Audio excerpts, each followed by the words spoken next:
Let me tell you something you already know. The world ain't all sunshine and rainbows. It's a very mean and nasty place, and I don't care how tough you are, it will beat you to your knees and keep you there permanently if you let it. You, me, or nobody is gonna hit as hard as life. But it ain't about how hard you hit.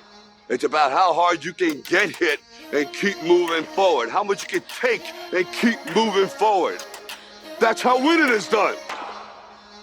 Now, if you know what you're worth, now go out and get what you're worth. But you gotta be willing to take the hits and not pointing fingers saying you ain't where you wanna be because of him or her or anybody.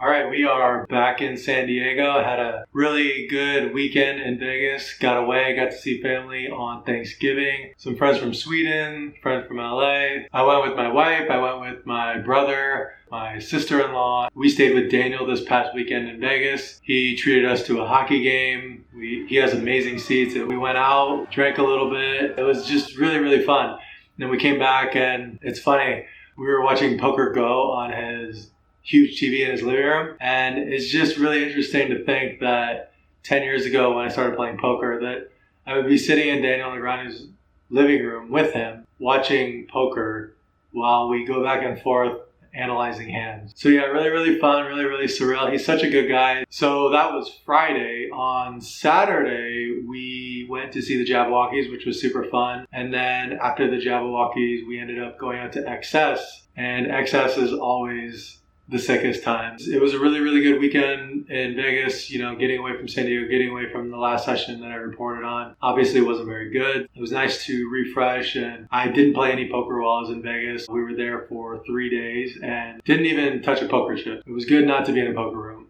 and just be hanging out with friends. So one of the things I wanted to do at the office today is I got some goodies. I got some goodies to open. So first thing, I got this bad boy. The iPhone X. This is going to be my new whole card cam. It's difficult because a lot of people actually are coming up to me and talking to me about the vlog now. I'm not really incognito at 7 Mile anymore, so I'm not sure how often I'm going to be able to do the whole card cam.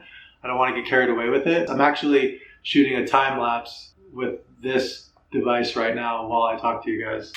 We also got some new stuff in the mail. I'm excited because this is going to be my new shirt, my new Deep Vibe shirt. A couple prototypes of a new shirt that I had Drifter Industries make, so I'm really excited to try these on and see how they fit. This is just round one. I got to see fit, I got to see feel, see how it drapes, all the good stuff. So I'll probably try it on myself and have a few friends try it on to make sure that it's the fit that I want and the feel that I want and the fabric's feel the way that I want. So super excited for what's coming with this. What else do we have here? Now that I'm in the business world, I need business cards, obviously. There we go.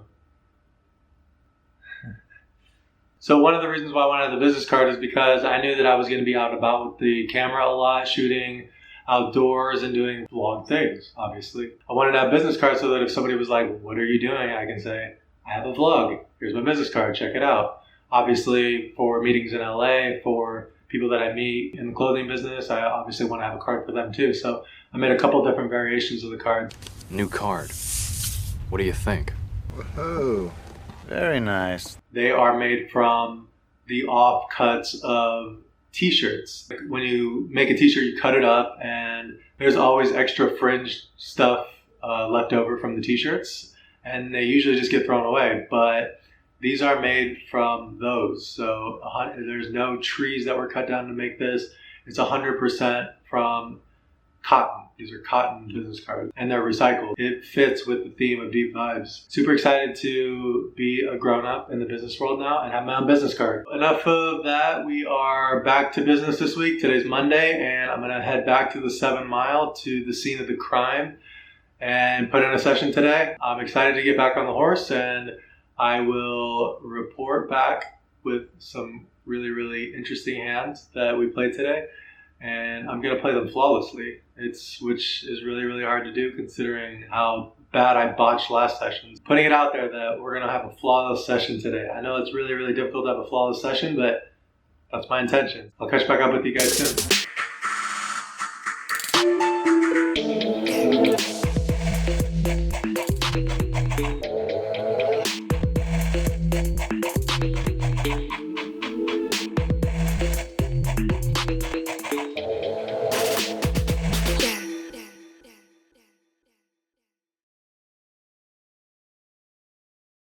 Good morning, everyone.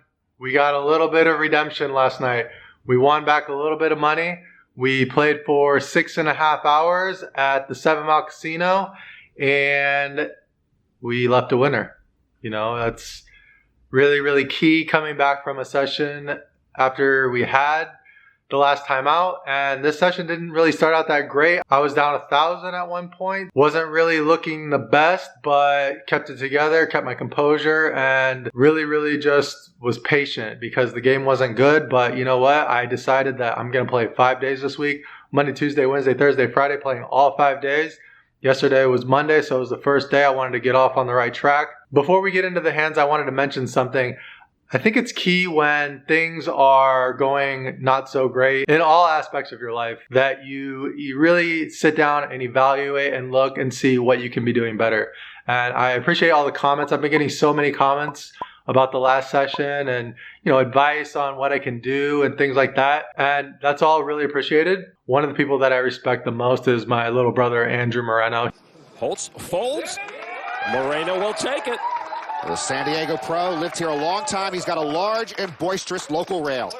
He is a high-stakes cash game player. He's an absolute monster, and he's the main reason why I play poker today. The main reason why I've been able to play poker for so long and become so good at it is because of him and the network that he's made, the friends that he's made, the way that he pushes himself. He's so immersed in poker. He lives, eats, sleeps, and breathes poker. He took over my stable of players that I was staking and coaching, and he's taken them to the next level. He's really, really involved in poker. So I haven't really been utilizing him as much lately because I've been so involved in the business world for the last year. But I reached out to him and I asked him if I could be part of his hand history review group because I just need work. I've been a little bit rusty lately and my mindset has been okay, but it could be better. And my fundamentals are definitely behind, so I wanted to start spending a lot more time studying as well. That's one of the recommendations I have for anyone in any aspect of your life. If you are, let's say, a tennis player and you are struggling, I would say get a new coach or add another coach or do something that outside of just practicing more that will prime you to be your optimal self when playing tennis. So it's no different in poker. All right, let's get to the hands. Okay, in this first hand, under the gun player makes it 30. Interestingly enough, this is the guy that I spewed off 3,000 to the last session. He is an Austrian online pro. He makes it 30, and I'm in the cutoff with 8-9 of hearts. I call the 8-9. Calvin, lay down. Go on, go lay down. Good boy. I call the 30 in the cutoff with the 8-9 of hearts. The button calls and the big blind calls. We go 4 ways to a flop of 5-6 deuce with 2 hearts. Big blind checks, original razor checks. It's on me and I bet 60. The button jams all in for $210. Big blind gets out of the way and it's back to the original razor. He has around $1,600 and he now 3 bets the flop to $500. Already early on in the session against the same guy that I just spewed off to. I'm sitting here with 9 high and a gut shot and a flush draw, and I think that this guy thinks I'm a spaz. So my fold equity with 8-9 of hearts here when I jam all in, I just don't think he's going to fold because of our history and because he's already put 500 in and only has 1,100 back. I'm not exactly sure what he has, but if he has, let's say, the nut flush draw, I'm in really, really bad shape. Because of the last session, I'm going to opt for a low variance here, and I think it's the correct play to just fold this hand. For all you results-oriented guys, He had ace-6 of diamonds, so he had the top pair with the ace kicker. The other guy had flop 2 pair on the button. The ace of hearts did come on the turn, so I would have won this hand. I would have won a really big pot if I would have jammed here. That's definitely in the back of my mind, but I'm okay with the fold. I think it's the right fold long term. In this next hand, I am dealt Jack 9 of spades under the gun, and I go ahead and raise it up to 30. Only the small blind calls, and we go heads up to the flop of King 10-5 with 2 spades. Small blind donk leads out for $40 and I decide to make the call here. The turn is a really good card for us. It's the ace of spades giving us the second nuts. He now checks. I bet 140. He tanks for a little while and he makes the call. The river is the 9 of diamonds and he thinks for a really, really long time, very deliberate in his thinking here.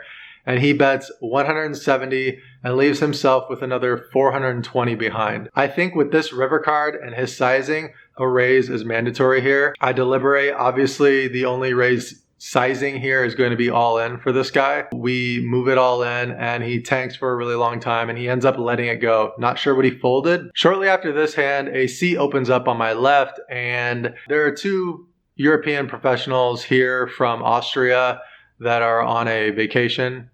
Poker vacation, and one of the pros is on my right, and as soon as a seat opens up on my left, he immediately goes to sit on my left. And this is something that I actually wanted to bring up, and I think that this is a mistake because he's playing this game where he's constantly jockeying for position on who he deems to be the loosest or the most aggressive player, and he always wants to be on my left. For instance, the last session, he was on my left the entire session, and seats opened up on his left, but I never made the move to go onto his left.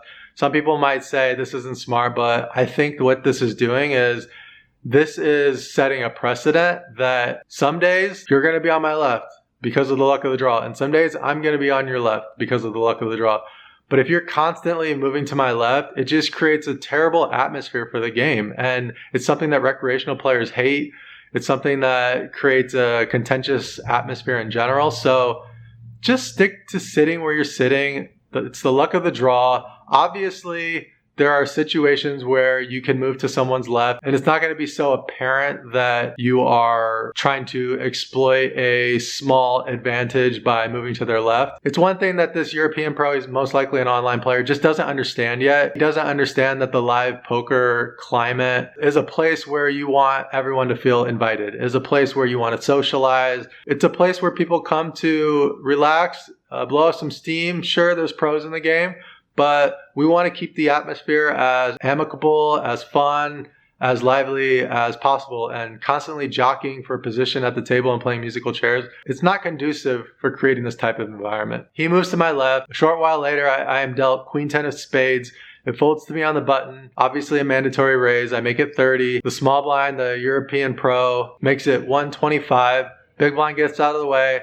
I call. Flop comes down 10 high with 2 clubs. He continues for a bet of 150. Obviously, we flop top pair. We are going to be ahead of the majority of his range here, so we call. The turn is the Jack of clubs, and now I have an open-ender to go along with what is now my second pair. But it does bring in a flush. However, when he checks, I think it's likely that I have the best hand, or that it's a really, really marginal spot. We probably have somewhere in the similar type range of hands. So I think what I want to do is I want to size slightly smaller here, more on the 1/3 pot size. And then since my turn value bet is very, very thin here, most likely check back on river, pending river card, of course. I size for 260 and he makes the call. We are off to the river. The river is the 5 of spades. It pairs the board. The hands that I could get value from on the turn, I can no longer get value from. Naked flush draws, pairs plus combo draws. He's probably not going to call those hands now. So I check it back and he rolls over the ace-7 of clubs. He made the nuts on the turn and river goes check, check, so I don't lose any more money in this hand. I like the way I played this hand and I dislike the way that he played this hand. He definitely could have won more money against me. In this next hand, there's an open limp from early position from a recreational player. I look down at ace-3 of diamonds, and one thing that you guys notice is that I don't do a lot of over limping. I tend to isolate these limps in front of me, and this is no different with the ace-3 of diamonds. I raise it up to 40. Tighter player calls, big blind calls, and the limper calls, and we go 4 ways. Flop comes down ace-4-3 with 2 hearts. I make aces up on the flop. Checks to me. I put out a bet of $80. The button calls, and both of the other guys get out of the way. We are definitely in the driver's seat here, so when the turn comes a 9 of spades, definitely a great card for us. We continue betting. We bet $220, and he thinks for a while, and he calls. I love it because on pretty much all river bricks, I'm going to be able to bet really, really big here with my loose image. I'm planning for around 700-ish, pending river. We'll see what the river is. Unfortunately, the river is a really bad card. It's the 4 of diamonds, so we get counterfeited. I decide to wave the white flag, and I check, and he puts out a bet of 500 after careful thought. This is not a spot where I'm going to be hero calling very often because people don't bluff river board pairs with enough frequency for me to make this call. One thing that I could do is I could turn my hand into a bluff. My range is better than his range. You know, I could have aces full. I block the 3, so there's not very many combinations of him having full houses here. So I could check raise all in for his effective stack. Not a move that I'm willing to make right now. I'm sticking to the basics here and not getting too out of the line, so I just go ahead and let it go. He likely had an ace-king type hand or an ace-queen type hand that got lucky on the river. It's just poker. All right, last hand that I'm going to break down is another hand between me and one of the Austrian pros. It folds to me. I look down at ace-king suited in the cutoff. I make it 30. Young Austrian pro on the button makes it 140. Folds back to me. Like I said, first session back after a horrendous session. I'm going to play a little bit low variance in these spots and navigate post-flop. So I like to make the call. Flop comes down ace-jack-7 with 2 hearts. I check. He checks it back. The turn is a 3 of diamonds, putting 2 diamonds along with 2 hearts out on the board. I check. He now bets 100 after some deliberation. This is likely a thin value bet by him. What he's done right now with his pre-flop, flop, and turn play, especially with his turn sizing, is he has done something that we call capped his range. We know with almost 100% certainty, obviously we can never 100% know, but we know that he has capped his range to not being able to have any sets and likely not any 2 pairs. So it's almost with 100% certainty that I have the best hand here. So when I have the best hand on the turn and somebody's put money in and I'm almost 100% positive that I have the best hand, there's 2 hearts on the board, there's 2 diamonds on the board, this is going to be a raise for me. So I go ahead and stick in a raise to $360. He, after some deliberation, makes the call, and when he makes the call, I feel it. I just know that he's in hero call mode. I am praying for a river brick. No heart, no diamond. I'm going to be able to get big value on here when I size large because I know he's in hero call mode. So when the river comes, the 8 of hearts, it's not exactly a card that I love because it's a card where he probably won't hero call as often. But with that said, I'm going for thin value and I'm going for the jugular, and I really want to crush this pro. And I know he's in hero call mode, so I make the bet. I bet $600. He tanks for a really, really long time, and he folds. So we don't get maximum value. I'm pretty sure that he had a hand like ace rag. Off to the races for week 5. Excited to get back on the horse and really put in the time and the energy and the effort into getting this thing back on the right track. Before I go, I just wanted to say thank you, everyone, for everything. I especially want to give a shout out to a guy by the name of Ricky Garcia. He wrote a comment on my channel. He also followed me on Instagram, and then he DM'd me. We had a little bit of back and forth. So Ricky, if you're watching, I just want to say thanks. Right around here, I'm going to put my head. And if you click on my head, that's how you can subscribe to me. I appreciate all the subscriptions, all the love that I've been getting.